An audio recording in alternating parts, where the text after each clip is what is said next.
Today we're reviewing an essential and expressive phrase that will make your Russian sound more natural and relatable. Никак не могу. What does it mean? How do we use it? Let's find out. First, let's break it down.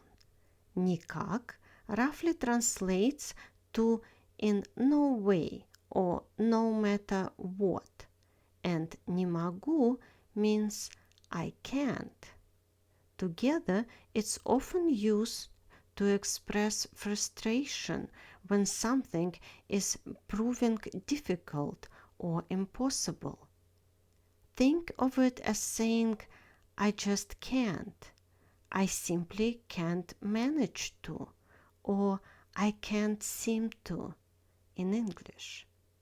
You can use никак не могу for physical struggles, mental challenges, or even emotional moments.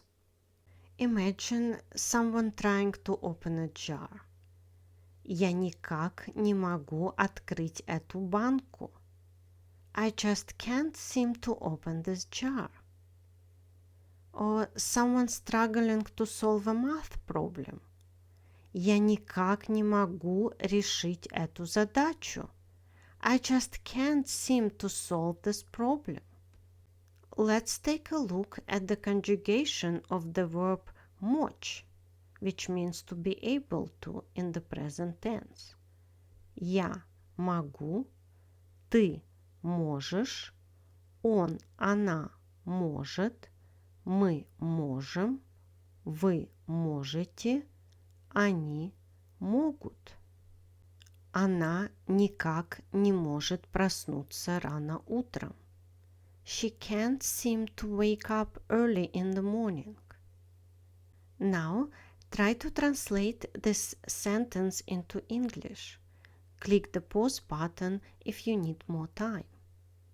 Она никак не может найти свои ключи. She can't seem to find her keys. That's it for today. Now you know how to use никак не могу like a native.